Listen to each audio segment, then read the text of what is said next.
Cool. So we're gonna answer a couple questions today from borrowers. We've had, we're gonna change the format up a little bit and just do some Q&A on this Saturday.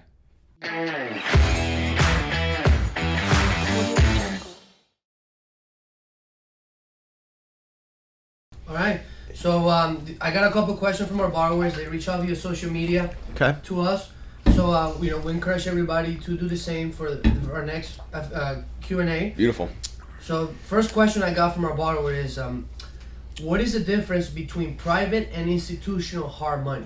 Boom. I like this one. This is one that, we start almost every conversation with this one because I feel like it's hard to even, it's hard to sell a product when you can't paint the picture of the market first. So I think it's important when we're talking about the difference between private and institutional. The main thing is that private capital is based on the collateral and institutional hard money is based on borrower and collateral. That's the fastest way for me to answer that. Yeah, and I would go a little bit deeper in the sense of, these institutionals are billion-dollar companies. When you're trading on a secondary with billions of dollars, your rates, your programs could be a little bit more aggressive, and then you add credit and those other, criteria involved in it, they can leverage a little higher. Sure. As far as true private, asset-based, you're solely basing the entire deal off that property value and its ability to be, turned over in the rehab budget. So you're focusing more on the private side. So, and what are some of these? A lot of people will ask, what are the groups who is the institutional hard money? We know private is private high net worth individuals, but institutional side, there's private equity firms, there's hedge funds.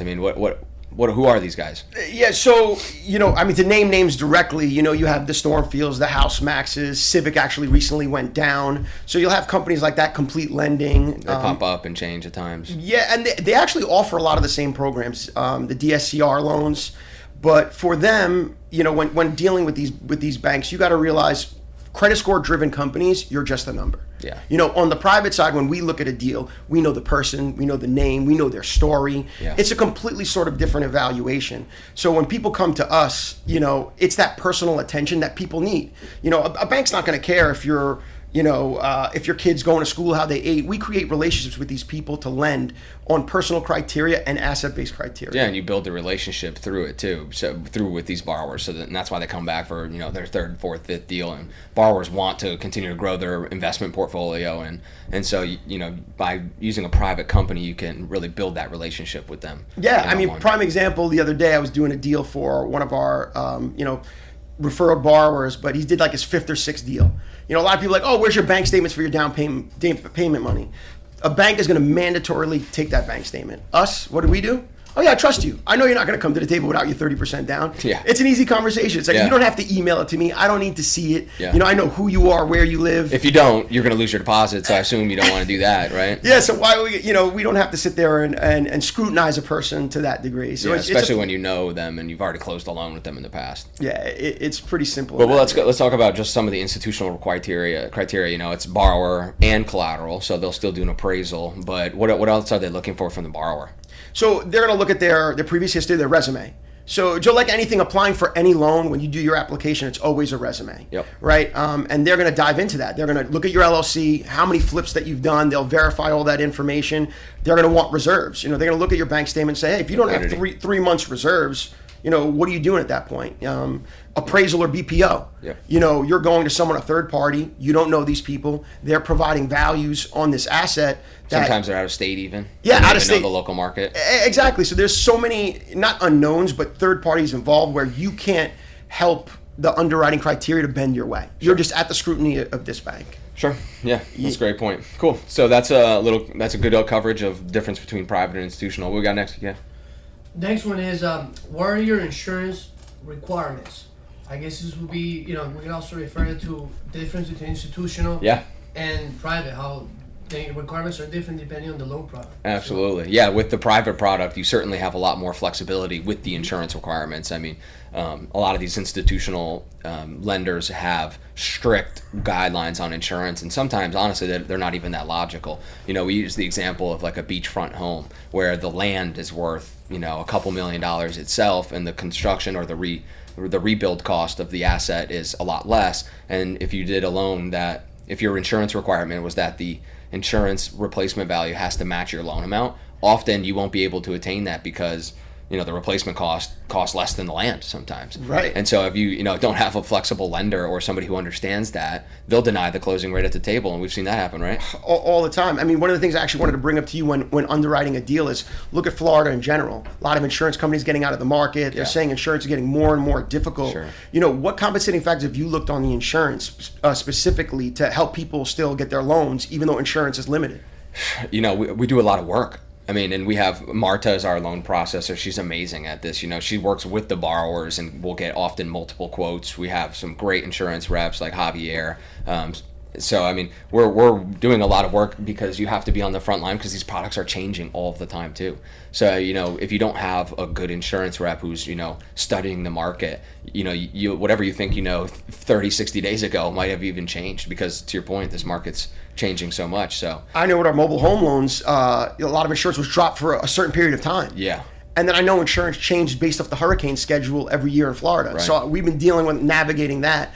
But yet again, another reason why private and institutional lenders, there's such a gap or a difference because, I mean, how are you going to go to a big $1 billion company and say, hey, I know you have this insurance guideline, can you bend it for me? Yeah. Us as individual private lenders, we can say, okay, well, it's not hurricane season. We can play the percentages and talk to our investors to say, hey, look, the reality of that happening is so small. It's still a good bet to give this, maybe we don't take wind coverage or maybe we... Sure. Yeah, you adjust the policy or something. And even knowing what type of policy to get, right? We see that a lot where borrowers are not sure which policy to get. It really depends on what the asset condition is. If you're going in there and fixing it up, you might need a 3-month builder's risk policy. And then once it's finished, you'll get a new inspection and transition that to a more longer term policy.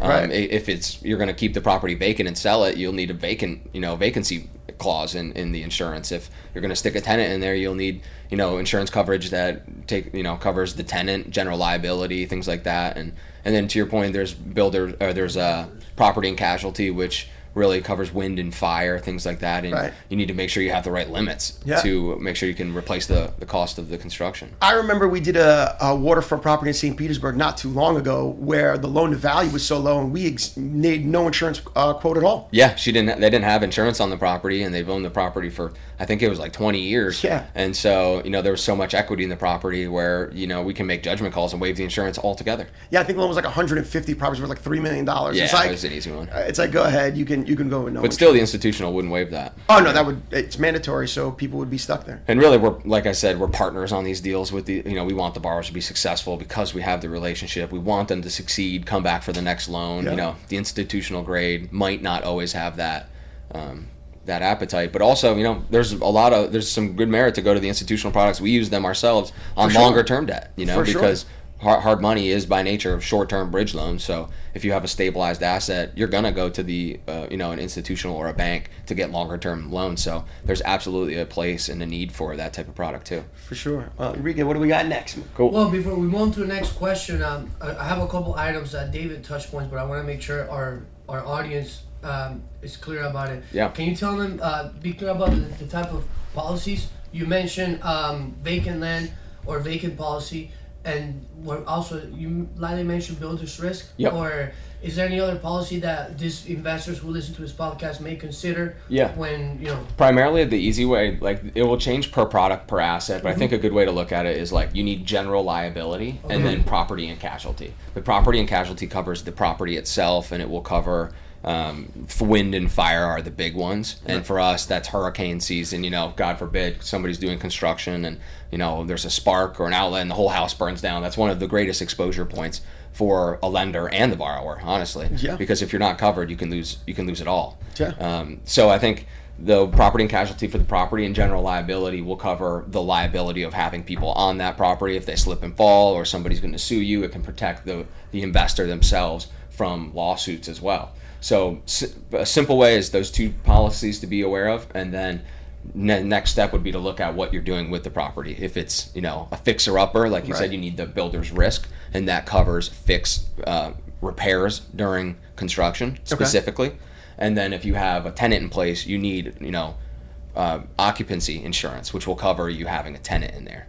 So safe to say there's always a way to get insurance. There's always a way, and you can waive certain requirements. And so if somebody's telling you can't get insurance, why don't you give us a call, or we can direct you to one of our insurance reps like Javier. I think he's one of the best in the game at finding a way to make it work. Yeah, but always consult your professionals, right? Exactly. And last item in regards to insurance, I know this podcast calls how you make money with hard money, but would DKC Lending lend on a property that is would not qualify for insurance? Yeah, I think it depends on the loan to value, like your example. If it's a real low LTV, we'll waive the requirement altogether. If you're asking for max loan to value and you want to exceed and you have limited equity, the insurance is everything in this scenario. And like I said, it's the greatest exposure for a lender. You have coverage from an attorney, the title company. So if the property burns down, that's certainly your biggest exposure point. Yeah. Got it. Yeah. Well, great. Now moving on to the next topic. This is one of the most common questions, since we get a lot of brokers and people related to the real estate industry reaching out, is how does the referral program work? Cool. Oh, yeah, referral program. Yeah, I'll go into the referral program. Yeah. So I talk to a lot of brokers all the time, and just regular individuals who are not even involved in real estate but would like to get into real estate. Sure. So for DKC Lending, we have two different types. We're going to have our brokers who are constantly giving us referrals, and then we just have someone who's just passing off a name. When you're passing off a name, we'll just give a nice introductory referral fee. $200, $500, thank you, a gift. Sure. Depends on the loan size. Yeah, right? Loan size too. But as far as brokers who are constantly giving us referrals and working the deal, and that's what it's all about. When giving a referral, it's how much are you working the deal? Are you providing the application? Are you actually selling the product to the client? Yeah. How much interaction do we have to carry the deal? If we have to collect all the docs, if we have to communicate to the borrower 100% and negotiate everything, I wouldn't say that's so much a referral, more like passing a name again. Sure. But if you are actually doing the work as an agent and bringing us that deal, then yeah, we have no problem giving a referral fee that is agreed upon by the borrower and the client taking in the loan. Absolutely. Yeah. But we're always open to paying them, just depending on which scenario that people would be in. Yeah, and I think I use you as an example all the time. You've been doing this for over 20 years in the mortgage space, and you built your entire brand and your entire book of business through referrals. Yeah. And we didn't really even start marketing until the last year or two, and so you had over 10 years of just grassroots referrals and paying people, even when they weren't expecting it, as a thank you. I think, that helps us grow our business. I think people appreciate that, and it creates a win-win situation. Right? Yeah, I believe the courtesy and the respect you give someone by just, sponsoring your brand and talking about the service you provide, obviously it goes with hard work. People like to refer us because the quality of work we provide our clients, right? That's always number one. Yeah, we back it up all the time. We put our money where our mouth is, and we put our service where our mouth is as well. But the reality is paying referrals, in the beginning for me, I made it a really big point. Because I wanted people to know that I appreciated them. Sure. And what better way to say I appreciate you than giving you a referral fee? Absolutely. But yet again, it's always predicated on the fact of how much work you're putting in for it. If it's just a name, no problem. Yeah, and we pass out a lot of referrals, right? I mean, our borrowers are looking for a roofing contact, a new tile job, a new tile installer, or even places to get their materials. Yep. They often need to exit our bridge loans with longer term products. Like I said, we can refer brokers. We were just talking about insurance agents and title companies. So we often refer business all over the place as well, because we have a lot of borrowers and we have a lot of acquisitions going on as well. For sure, that's actually a great point. And but you have to refer in order to keep your business growing for everybody, not just us, right? Yeah, for sure. And last point, in regards to the referral program, Caleb, you mentioned that you use the word brokers. So in order for someone to earn a referral fee, do they need any type of license, or what do you call a broker? Great question. No, so a broker to us, no, you do not need a license to refer us business. I'm using the word broker because you'll have a lot of mortgage brokers, real estate brokers, realtors, real estate professionals. So that's who I'm kind of referring to when I say brokers, title companies. So real estate professionals is what we kind of mean when we're talking about the word broker. But anyone in the real estate industry who has a broker's license or doesn't have a broker's license, we put in that bucket. And really, yeah, anybody can receive a referral fee. Like you said, you don't need a license, right. But the people that do have license may have different rules to follow when receiving those. Yeah, everything inside of the law, right? Yes, absolutely. So, and last thing in regards to the referral program, from both of you guys, so who do you guys invite to reach out or look out more information about a referral program? Who do you guys encourage to earn with DKC Lending? Everyone, anybody in real estate. Anybody in real Everybody. estate? And not in real estate. It could be, a guy who just owns a car wash. Yeah. Doesn't matter to us. It's any and everybody. Like I said, we predicate ourselves on good business. So you want to be, attached to a brand. When you refer someone, you want to make sure the business is done right. Yeah. I know David and I have always said that before making money or anything like that, the service and the product matters first. So that's kind of how we run DKC. Love it. Great. So, well, guys, the next question, which is I think is a great transition from the referral program, is so once you refer someone, what are the requirements for this person to close a loan? Cool. So, I mean, it really depends on what type of loan product, right? And whether we're going private or institutional. So we mentioned a couple of the requirements on the institutional side as far as experience, credit, right, appraisals, things like that. Let's just talk about the private side for Yeah, now. for sure. So for the private side, our qualifications are really easy. And especially if you've been through conventional loan closing, you know the difference. But really what we're looking for is an inspection report, which we order and we can get done within 24 hours. Yep. Or sometimes we'll even snap photos of the property if we can't even get inside. We just make adjustments to the loan. So photos of the property and inspection. You have a rehab budget if applicable. If the Right. property's occupied, we'll take a lease. Yeah. Other than that, we need LLC documents from the borrower, and we're ready to close in a couple days. Yeah. It's simple, Anything streamlined we're leaving out? process. Yeah. It's simple, streamlined process. We're not, we won't do anything with the institutional companies. We're not running the credit or appraisals, BPOs. We're not going anywhere near that. No bank statements. No. Maybe you can talk about the application, So, once they come in from application, term sheet. Yeah, so for the process for DKC is we start on our website and fill out our loan application. Once that's received, our loan originators will reach out to you. In that time that they're reaching out to you, they're going to use your application to create your term sheet. That term sheet will consist of the loan amount that we believe in, or maybe we'll verify at the time of underwriting, but your loan amount, your interest rate, how much the loan will actually cost. So it's the lender fee sheet. So it doesn't include the title charges, attorney fees, things like that. It's going to be based off everything that's applicable to the lender. Yep. So once they go through that process and create the term sheet, and the LO and the client have agreed upon that term sheet, it will be submitted down to underwriting with your documentation. You'll have to provide your driver's license, a valid and active LLC.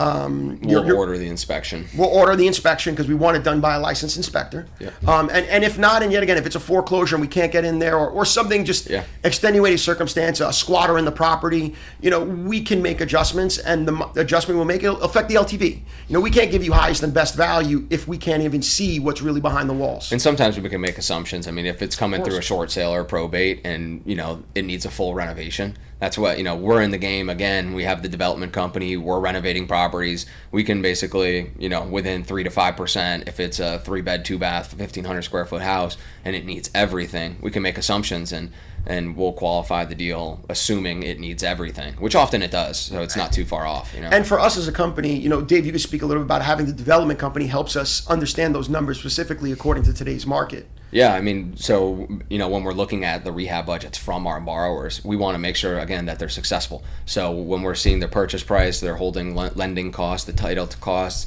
plus the rehab budget, plus when they sell it, they're going to have to pay closing costs again. Often we just want to make sure they're accounting for all the fees in the fee schedule and make sure that the profit's going to be successful and profitable. And understanding the rehab budget's crucial to that. It's one of the largest line items on your basis other than the purchase price itself. Yeah, So, and sometimes I think it also helps too. I get a lot of conversations with borrowers when they actually get our term sheet and understanding the true cost of the money. Yeah. Not a lot of the times, but sometimes they realize they need to renegotiate the purchase price. Sure. It brings them to a point where they need to save some more money, and then they can put that in. And where can they negotiate? The actual purchase price of the property. and we'll help them do that, right? I mean, you've gotten on the phone with sellers yourself and All the time. and It's trying common practice. Yeah, and really even seeing if their budget's pretty good overall, but maybe their roof line item is extremely high. On a price per square foot basis, we might even refer a roofer and say, "Hey, you're overpaying for that line item here. We can probably get that done ourselves for $10,000 instead of $15,000. Why don't you try to call these 3 guys? Depending on which area you're in." Yeah, always providing value to our clients is definitely something that we take into our referrals. Yeah, going back to referrals, referring someone in the construction industry to help our borrowers save money is always something that we do. Yep. But going back to when the LO actually gets the term sheet signed by the client, then the next step once they gather the docs is to submit the deal to underwriting. It goes through our processor, Martha, first. Then she scrubs the file and gets it ready. And then I'll do a review and we'll go into underwriting. Yep. But, the timeline for something like this, I mean, we can get it done as quick as, 48 hours once title is received. Because often in 24 of those hours are the inspection being ordered and completed and submitted back so we can properly underwrite. Right. And so then it can move really quick. Super quick if people want it and you have your items together. Sure. Cool. What do you got next? Next one is when is a good time to secure long-term debt? Ooh, this is a good one for right now too, because we even had we've had discussions recently on like, is it a good time to add to your portfolio, on holds. Yeah. And so I think the Columbus deal that we just did a duplex on Columbus and Tampa, and it was. The interest rates are high. I think on this one we got, what was it, 7.7? Yeah, for they're 30 years. Yep, 30-year fixed. So we went in with hard money. We bought the deal. We fixed it up. We occupied the property. We had put two tenants in the property now. Yep, secured leases. And now we're going to the bank. We requested, this one's actually an institutional. It's not a bank. Sorry. Right. It's one of our institutional products. Yep. And going for a 30-year mortgage, we got 7.7 this week. Right. And it's April 10th right now. So so we were able to get 7.7, and you might say, wow, that's really high. How do you make the deal work, right? Yeah. But we were able to build in a lot of equity there, and based on our estimated appraised value, we're leaving, I think the appraised value we were expecting was like 320 or 350 in that range, right? Yeah. And we were going to leave about 25 to 30 grand in the deal, cash, with about $8,000 to $9,000 cash flow positive annually. So in 2-3 years, we'll have all of our cash back out of the deal, have 30-year mortgage. So I think to answer the question, when is it a good time? Whenever you can stabilize the asset and secure debt that cash flows positively. I think one of the things that you were also bringing up that I think people would need to know is not too long ago, we used to be able to do deals and leave no money in. Yeah. So I think it's important for a lot of people, and going over the facts of how they have to leave in cash maybe in these deals for them to actually work, and understanding your cash on cash return versus just actually the regular ROI. Yeah. I mean, it's been harder to get all of your cash out. I mean, banks are certainly more conservative because of the high level of uncertainty in the market. So they might want to see you leave 15% sometimes cash into these deals, especially on our multifamily deals, even more so. Yeah. So if you're leaving 15%, it's not the end of the world. You're just kind of running what your annual return is after all expenses against your actual cash in the deal. So that's your cash on cash return that you're saying. And if you can achieve a strong cash on cash return and procure long-term debt that the rents are paying for, if you have a long-term vision or appetite, then in 20-30 years, depending on the mortgage, your debt will be paid off and you'll own the property free and clear. Right. And I also think it's important for people to understand knowing your loan products is super valuable. And what I mean by that is, when we did multifamily, it was interest only for a couple of years. And then it went to, it was always an amortized loan, but having an interest only for a period to get the most cash out, to return your cash for other investments is quite valuable. So a lot of these investors, I think, just keep to the basics. And I've gotten a lot of calls, 30-year fixed. It's not necessarily all Maybe about. You can negotiate it a little differently. Yeah, the interest only periods, 1 to 2 year IO, gets you a lot. You can increase your cash flow and return some of that cash into your pocket. Yep. You also can do earn out periods where if you hit a certain DSCR, which is your debt service coverage ratio, if you hit that at 1.35 after 2 years, they may increase your loan amount. So you can build that into the negotiation up front. And also construction holdbacks. So sometimes it's better to bring the project to a bank or private lender or hedge fund while there's still some value add going on, because they can give you more money because they're securing the fact that it will be fixed up and the value will be improved. Yeah, I mean, one of the big things I've been facing over the last several weeks has been new construction, and how we've been able to handle new construction, because a lot of the new construction products in the market have softened up and hard to get qualified for. I mean, your resume has to be perfect and impeccable for even institutions to even look at you. Yeah. The type of insurance you have to carry is really quite difficult. high. So for us, navigating something like that and adjusting our product where we had a ground up construction, but now what we're doing is not saying no to new construction, it's just saying you need a little bit more equity. That's it, a little more equity. We need you to be further in the project, slab, walls, maybe dried in, but at that point assessing the project a little bit further down the road versus right from the ground up. Sure, the borrower might have to spend a little bit more cash on the front end and have the lender come in and finance more in the back. Right. Which again takes a lot of capital, and so it can be capital intensive, and